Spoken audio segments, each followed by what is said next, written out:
पूर्वी लद्दाख में भारत चीन सीमा पर की गोलीबारी, सेना की तरफ से जारी किया गया बयान, भारत की तरफ से नहीं की गई कोई फायरिंग। पूर्वी लद्दाख में दो चोटियों काला टॉप और हेलमेट टॉप पर भारत के नियंत्रण से परेशान है चीन, लगातार रच रहा है साजिश।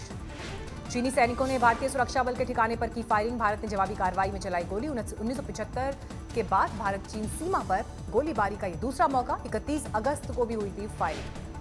भारत ने सरहद पर स्थिति नियंत्रण में होने का किया दावा, सरकार के सूत्रों से मिली जानकारी।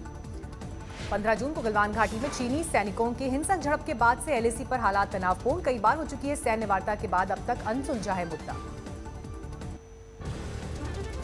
एससीओ मीट में शिरकत के लिए आज 4 दिवसीय दौरे पर मॉस्को जाएंगे विदेश मंत्री एस जयशंकर। चीन के विदेश मंत्री वांग यी से कल हो सकती है मीटिंग।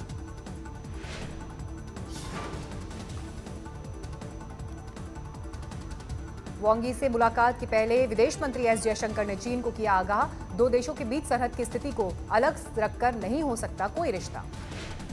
एस जयशंकर ने दो टूक शब्दों में कहा, दो देशों के बीच रिश्ते की सबसे अहम कड़ी है सीमा पर शांति। कुछ दिन पहले मॉस्को में आयोजित एससीओ मीट में चीन के रक्षा मंत्री वी फेंग से मिले थे रक्षा मंत्री राजनाथ सिंह। एलएसी पर चीन के आक्रामक रुख पर जताया था ऐतराज। राजनाथ सिंह ने चीन के रक्षा मंत्री से एलएसी के करीब बड़ी संख्या में चीनी सैनिकों की मौजूदगी पर भी उठाए थे सवाल। दोनों देशों की सहमति का उल्लंघन इस घटना को बताया था। लगातार तीसरे दिन एनसीबी दफ्तर में रिया चक्रवर्ती सुरक्षा घेरे में पहुंची। आज रिया से पूछताछ की शुरुआत हुई। दिल्ली से आई एसआईटी की टीम करेगी इन्वेस्टिगेशन। ड्रग्स कनेक्शन की जांच के लिए बनी है कमेटी। कल 8 घंटे हुए थे सवाल जवाब, ड्रग्स कनेक्शन को लेकर पड़ताल। एनसीबी के घर से रिया के घर से एनसीबी दफ्तर तक मुंबई पुलिस का काफिला साथ। एनसीबी दफ्तर में भी सख्त सुरक्षा। एनसीबी अब तक रिया से 14 घंटे से ज्यादा पूछताछ कर चुकी है। अभी तक लटक रही है गिरफ्तारी की तलवार। रिया के भाई को एनसीबी पहले ही ले चुका है रिमांड पर। गिरफ्तारी हुई तो आमने सामने बिठाकर सवाल जवाब। अब भी रिया पर लटक रही है गिरफ्तारी की तलवार। एनसीबी के मुताबिक जांच में सहयोग कर रही है रिया। फिलहाल वो आई थी, आज आई है, पूरे दिन बातचीत हुई है उनसे, सवाल जवाब हुए हैं। तो मैं ये तो नहीं कह सकता कि कॉपरेट नहीं कर रही है, वो कल भी आएगी तो कॉपरेशन तो उनका मिल ही रहता है। अभी तो उनका सुशांत सिंह राजपूत को नहीं मिले थे 15 करोड़। आज तक के स्टिंग ऑपरेशन में रूमी जाफरी का कबूलनामा। सुशांत और रिया को लेकर फिल्म बनाने वाले थे रूमी जाफरी। आज तक के खुफिया कैमरे पर लॉकडाउन की वजह से आगे नहीं बढ़ी बात।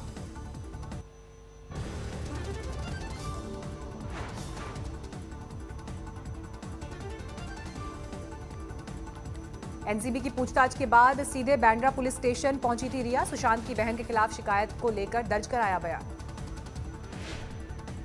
रिया ने सुशांत की बहन प्रियंका के खिलाफ दर्ज कराई है शिकायत। फर्जी पर्ची की मदद से दवा देने का आरोप। दिल्ली के आरएमएल के डॉक्टर के खिलाफ भी रिया की शिकायत। सीबीआई को भेजी गई शिकायत। सुशांत के पिता के वकील ने रिया की शिकायत पर उठाए थे सवाल। कहा, मुंबई पुलिस को नहीं है जांच का अधिकार। कराने एक गलत तरीके का इन्वेस्टिगेशन कराने के लिए या एक ऐसा इन्वेस्टिगेशन कराने के लिए जिस पुलिस अधिकारी को जिस पे कोई अधिकार नहीं हो, तो वो भी पनिशेबल है आईपीसी धारा 182 में। महाराष्ट्र के मुख्यमंत्री उद्धव ठाकरे ने नाम लिए बगैर कंगना पर किया हमला। कहा, कुछ लोग मुंबई में बनाते हैं करियर लेकिन नहीं दिखाते शहर के प्रति कृतज्ञता। कंगना को धमकियों के मद्देनजर केंद्रीय गृह मंत्रालय का बड़ा फैसला, दी गई वाई कैटेगरी की सुरक्षा। कंगना को मिलेंगे कुल 11 सुरक्षाकर्मी, 1 या 2 कमांडोज भी होंगे शामिल। 9 सितंबर को सुरक्षा में कंगना जाएंगी मुंबई। कंगना ने गृह मंत्री अमित शाह को कहा धन्यवाद, बोली उन्होंने भारत की बेटी के वचनों का रखा मान। कंगना को वाई सिक्योरिटी पर शुरू हुई सियासत, महाराष्ट्र के गृह मंत्री ने जताई नाराजगी।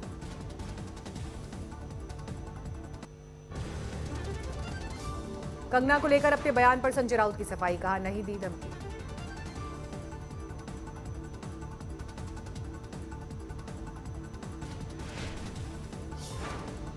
कंगना को लेकर अपने बयान पर संजय राउत ने दी सफाई। कहा, नहीं दी धमकी। मीडिया पर लगाया तोड़ मरोड़ कर पेश करने का आरोप।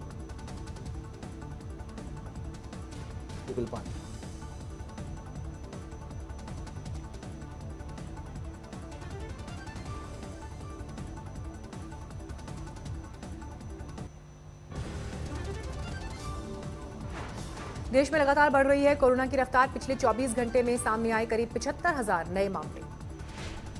पिछले 24 घंटे में देश में कोरोना से 1,000 से ज्यादा लोगों की मौत। अब तक 72,000 से ज्यादा की जा चुकी है जान। 42,80,000 के पार पहुंचा कुल आंकड़ा। अब तक करीब 5 करोड़ लोगों का हो चुका है टेस्ट। देश में 8,83,000 से ज्यादा एक्टिव केस। 33 लाख से ज्यादा लोग हो चुके हैं स्वस्थ। महाराष्ट्र में पिछले 24 घंटे में 23,000 से ज्यादा नए मामले। 9,07,000 के पार पहुंचा कुल आंकड़ा।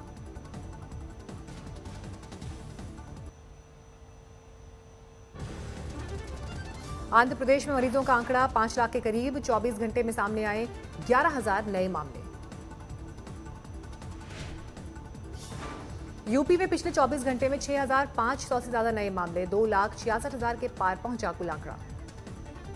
दिल्ली में पिछले 24 घंटे में 3,200 से ज्यादा नए मामले। 1,91,000 के पार पहुंचा कुल आंकड़ा। पश्चिम बंगाल में 24 घंटे में 3,000 से ज्यादा नए मामले। कुल मामले 1,80,000 के पार।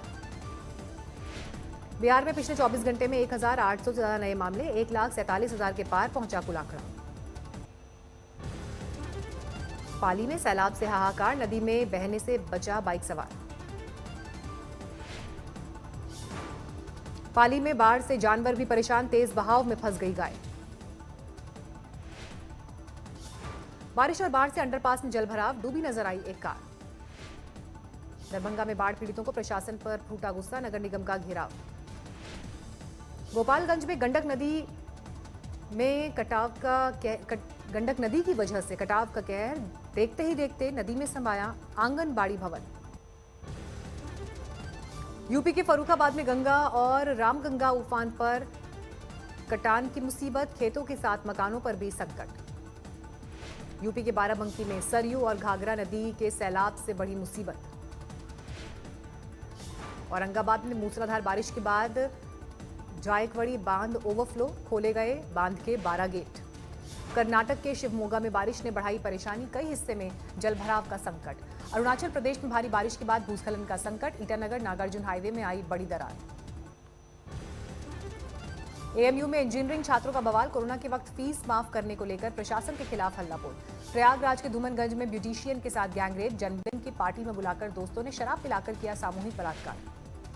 हापुड़ में मुठभेड़ के बाद अवैध हथियार बनाने वाले 4 शातिर बदमाश गिरफ्तार। हथियारों का जखीरा बरामद। मैनपुरी में युवक की पीट कर हत्या। बेटी को बेचने के आरोप में हैवानियत। वीडियो वायरल होने के बाद हड़कंप। झांसी में शराब के अवैध कारोबारियों के खिलाफ पुलिस ने खोला मोर्चा। ड्रोन की मदद से जंगल में छिपाई गई शराब बरामद।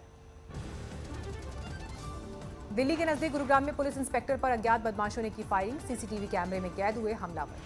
गुजरात के भरूच के भीड़भाड़ वाले इलाके में दिन दहाड़े सोने की दुकान में लूटपाट।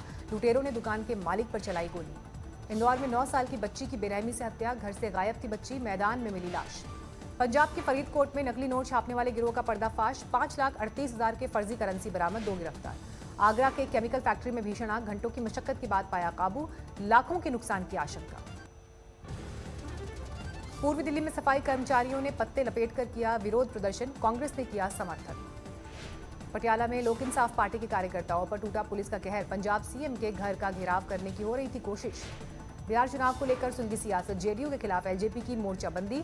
143 सीटों पर उम्मीदवार उतारने का ऐलान। एलजेपी संसदीय बोर्ड की बैठक के लिए गए अहम फैसले जल्द ही केंद्रीय कमेटी को सौंपे जाएंगे। 143 उम्मीदवारों के नाम।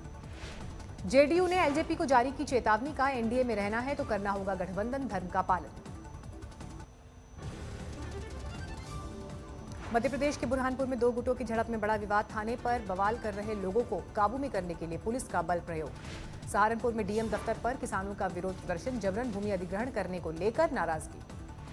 बलरामपुर में अवैध पटाखा गोदाम में भीषण विस्फोट। 1 शख्स की मौत। आधा दर्जन मकान जमींदोज। अलवर में एक महिला की बेरहमी से हत्या से हड़कंप। आरोपी पति को पुलिस ने गिरफ्तार किया। बाराबंकी में पुलिस के खिलाफ वकीलों का प्रदर्शन। हाईवे पर लगाया जाम।